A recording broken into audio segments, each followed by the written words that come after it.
I'm recording. Okay, so I'm Claire. I'm on DB8 videos. But I'm going to tell you the story of Cinderella, but the Roald Dahl version, basically. So, Cinderella by Roald Dahl. I guess you think you know the story. You don't. The real one's much more gory. The family one, the one you know, was cooked up years and years ago on motorcycles, soft and sappy, just to keep the children happy. Mind you, they got the first bit right. The bit where in the dead of night, the ugly sisters, Jules and all, departed for the palace ball, while darling little Cinderella was locked up in a slimy cellar, with rats who wanted things to eat began to nibble at her feet. She bellowed, "Help! And let me out!" The magic fairy heard her shout. Appearing in a blaze of light, she said, "My dear, are you all right?" "All right," cried Cindy. "Can't you see? I feel as rotten as can be."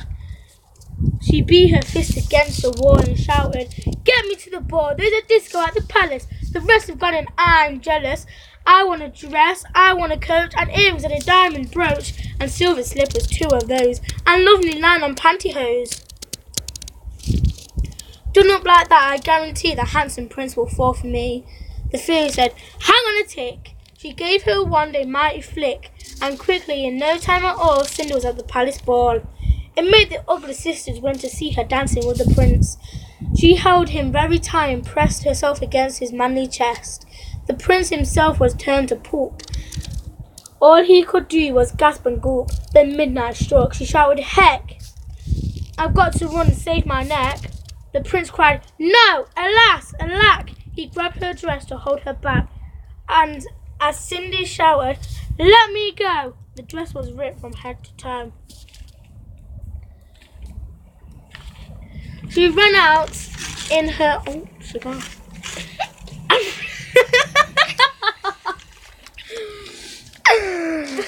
Oh my god. Right. She ran out in her underwear and lost one slipper on the stair. The prince was on it like a dart. He pressed it to his pounding heart. "The girl this slipper fits," he cried. "Tomorrow morning she will be my bride. I'll visit every house in town until I've tracked the maiden down." Then rather carelessly, I fear he placed it on a crate of beer. At once, one of the ugly sisters, the one whose face was Carol. blotched with blisters, sneaked up and grabbed the dainty shoe and quickly flushed it down the loo. Then its place, the calmly put the slipper from her own left foot.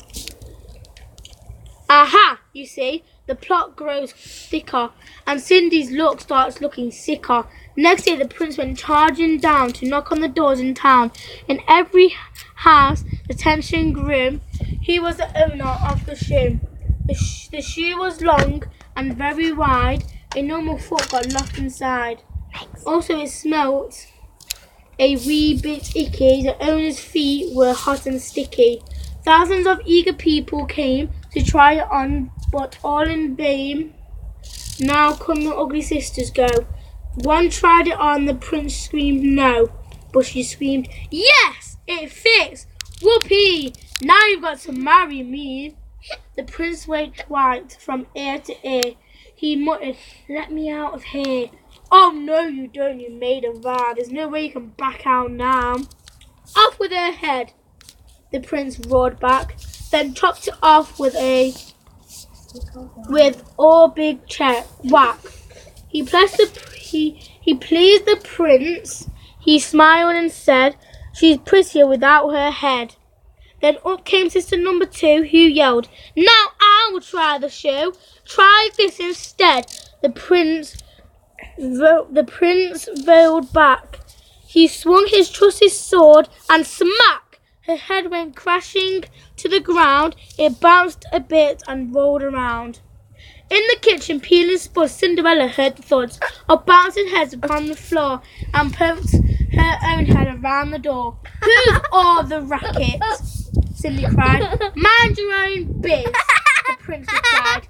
Poor Cindy's heart was torn to shreds. My prince, she thought, he chops off heads.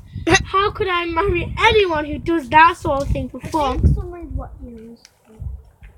That's creepy.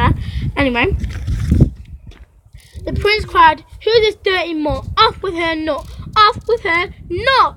Just then, all in a blaze of light, the magic fairy hove inside. Her magic wand went swoosh and swish. "Cindy," she cried, "come make a wish. With wish anything, and have no doubt that I will make it come about." Cindy answered, "Oh, kind fairy, this time I shall be more weary. No more princess, no more money. I've had my taste of honey. I'm wishing for a decent man. They're hard to find. Do you think you can?"